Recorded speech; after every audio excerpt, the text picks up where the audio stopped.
Z is for Zion Train. Along with Dreadzone, they were probably the band that John played the most of the electronic dub sound. Thoroughly enjoyed it. It seemed appropriate to choose them. When I say Zion, you say Train. Zion, Zion. When I say Zion, we all say Train.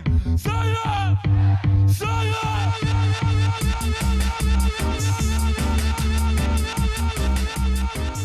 What we like to do and what we've been trying to do in all the years that we've existed as a musical group is to push our own musical limits, both in terms of what we know from musical theory and how we apply that to making music, and what we know in music technology, which of course is a world that moves very, very quickly.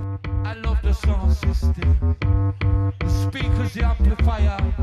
Reggae music is my desire. We operate as a live band where I have electronics. We generally, at the moment, feature one vocalist. We feature a brass section. But because we have this improvisational structure, you could say like it's a future sound system. Zion is a state of mind. For me say, look and you will surely find.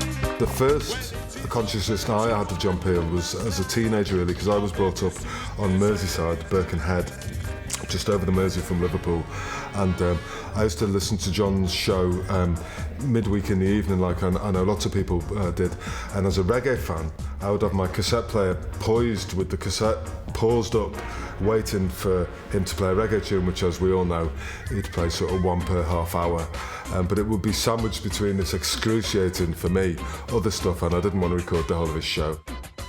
But he's also a lifelong Liverpool fan, Liverpool Football Club, which I am myself for what that's worth nowadays.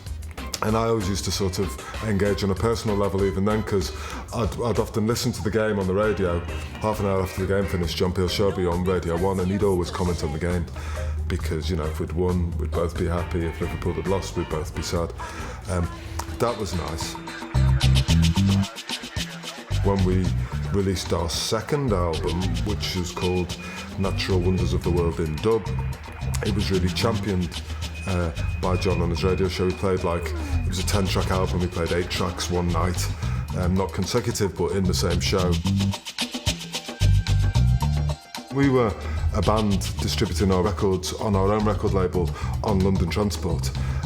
So to suddenly have national exposure in that way by someone who had great credibility, that was a great explosion for us, and it actually put that album top of the indie charts for 2-3 weeks. One of my sort of personal memories of John is when we played at Manchester Academy, and he did the intros live from the stage, live on the radio, and of course we're dead nervous because there's millions of people listening on the radio, there's a couple of hundred people in the venue. But second tune in, one of the brass players kicked over a beer.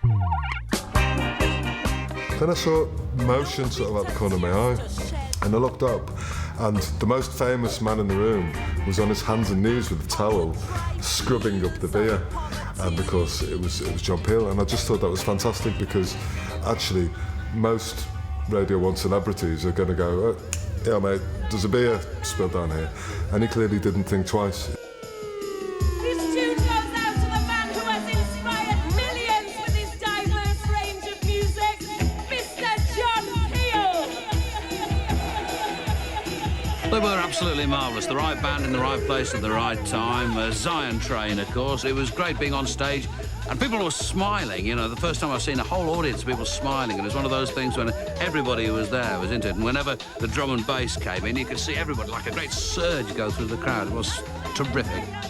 There are a million exciting music scenes all over the world, and what John Peel did was he went to the darkest little corner of each of those scenes and found something that he considered to be wonderful and exposed it to the ears of the British public. You know, that's countless bands, generations of bands, if you like, who've had a step up into the British music listeners' consciousness just through the work of one man, and that's completely invaluable. I've been up there on the stage dancing in my own small, inconsignificant way to Zion Train, and my feet are killing me.